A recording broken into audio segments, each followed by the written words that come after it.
kinausap na ako na tao, sinabi ko sa kanya, kapag pinatay ako, patayin mo si BBM, si Lisa Araneta, at si Martin Romualdez. No Oh joke. my God.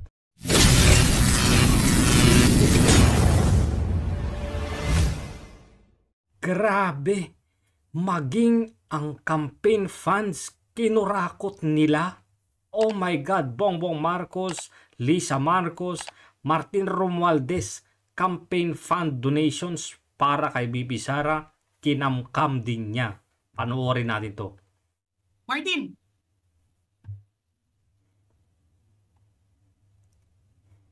Nangangampanya tayo. Nakasakay tayo sa eroplano. Magkatabi tayo. Nagre-reklamo ka, putang ina ka, walang pera. Grabe, mura. Kasi, ano sabi mo?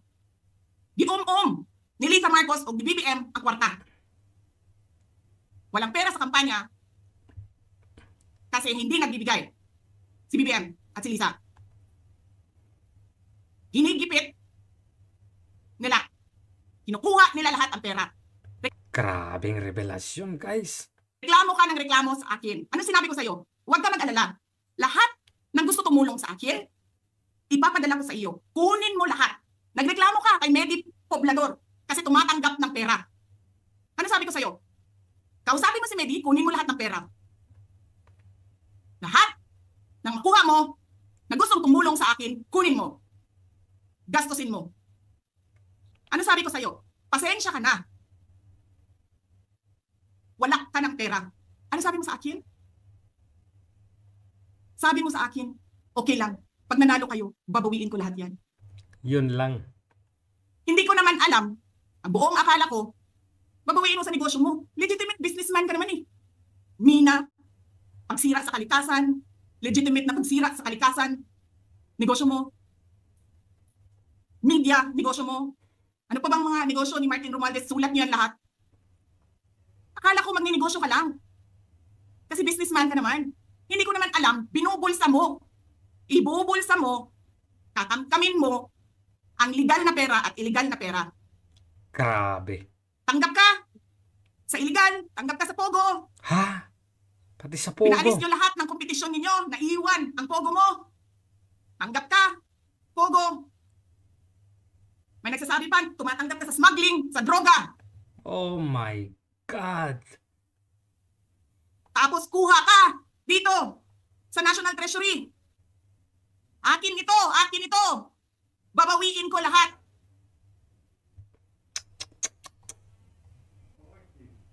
Masakit sa akin, Martin, hindi yung pagsira ng pangalan ko eh.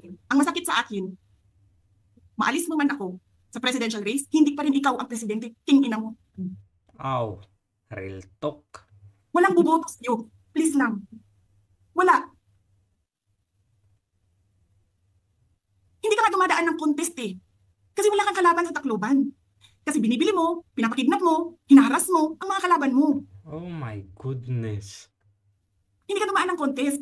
Ang alam mo lang, kasi mayaman ka, bibilin ko lahat ng tao ng pera. E pobre man mong tanan, kwarta naman inyo. There is nothing in you except money. Yan lang. Aray, sakit. Martin, harapin mo yung katotohanan. Walang puking ina, walang bubuto sa'yo. Senador man, vice president man, president man, walang bubuto sa'yo. Hindi ko nga alam kung mananalo ka pa ngayon sa Tacloban eh.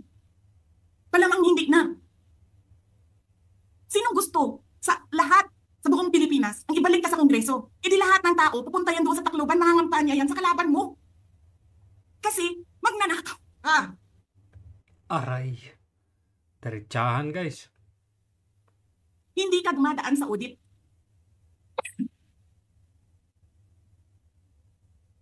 Milyon-milyon, buwan-buwan. Certification lang ng congressman. 1 million, 2 million, pirma lang. Alam nyo, bakit alam ko? Kasi may ME din ako. May ME ako sa DepEd, may ME ako sa OVP. Pero sa amin, sa akin, nire-require ako ng resibo ng COA. Pero alam ko, certification lang ang kailangan. Pero nag-comply ako. Bigay nyo lahat ng resibo. Pero ikaw, pirma mo lang, hindi mo nga ata pirma yun, pirma lang ng staff mo yan. Milyon-milyon dyan sa Committee on Accounts. Lumalabas ang pera. Pirma nyo lang. Walang nag-audit sa inyo. Sino ang nag-audit ng confidential funds ng Office of the President? Wala.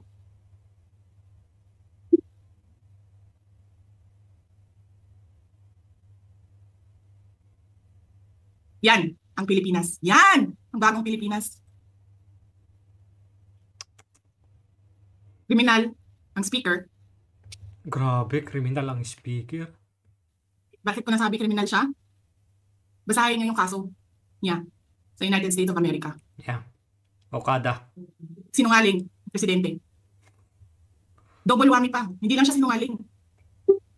Hindi pa siya marunong maging presidente. Nagpresenta ka na magiging presidente ka. Tapos, hindi ka pala marunong.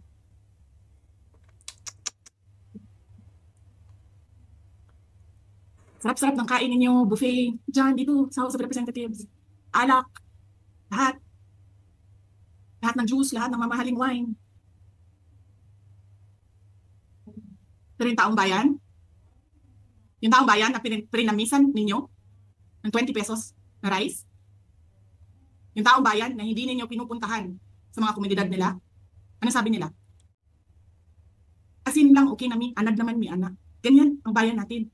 Okay na lang kami sa asin. Saan ka nakahanap ng bayan na ang tao, because of their hopelessness, because there is no functioning government, umukay na lang sa asin.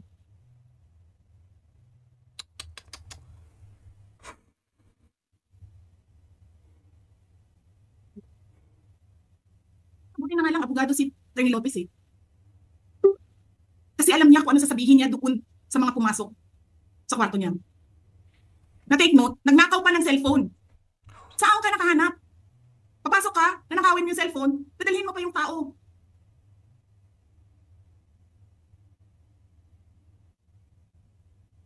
Diba? Princess, you're raising your hand.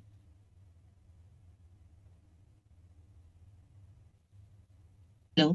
Narinig po ba ako, Princess Maui? Yes. Oh, thank you. Good morning po, Madam Vice President. Thank you so much nga po pala sa dala niyong kopya nung hearing na pumunta kayo for PRRD. Kami yung nasa likod niyo po, yung tinawag nilang bastos kasi pumalakpak kami because of Congresswoman Cardema. Yan. Thank you, ma'am. Nakakain kami. Ako po ay natatakot kumain ng pagkain doon baka mamaya. Ma'am, mag-iingat po kayo. Nasa teritoryo kayo ng kalaban. Okay lang Nag-aalala po, po kami. ma'am, kasi sila naman ako na eh. Sila talaga yung bastos eh. You reap what you sow. Yeah. Mag-ingat po kayo kasi sa dinami-rami po ng inyong mga pasabog ngayong gabi, it seems like marami po talaga kayong alam about them, no? Dahil sa pagkakasama niyo sa kanila during the campaign and during the 2022 elections. Baka po mamaya kasi totoo yung mga naririnig namin or yung, I don't know if it's true, na meron daw silang Operation Romanovs and baka bala kayong ubusin ang inyong pamilya dahil hadlang kayo sa kanilang mga balakin in the future. So mag-iingat po kayo. Kami po kasi kami ng EDSA Friday Group, kami yung bumababa every Friday dyan sa EDSA because we believe yan yung tamang venue sa dinami-rami na ng problema natin. Ang kaya lang naman po namin gawin ay manawagan na bumaba na yan. Eh ano po kaya ang remedy naman ninyong mga nasa posisyon or ng mga kayang labanan itong napakarami na pong ginagawang corruption at krimen laban sa taong bayan? Ano po ang pwede nyo maging remedy para matapos na ito? Lalo't nagsisigaw na po ang taong bayan na mag-people power na. Yes. Huwag ka mag-alala, ma'am, sa security ko. Kasi may kinausap na ako na tao.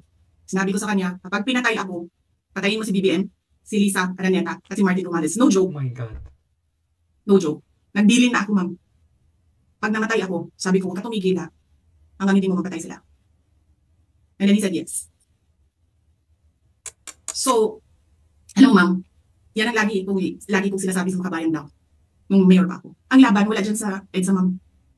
Wala dyan sa mga highway. Ang laban, ma'am, nandun sa loob ng palasyo.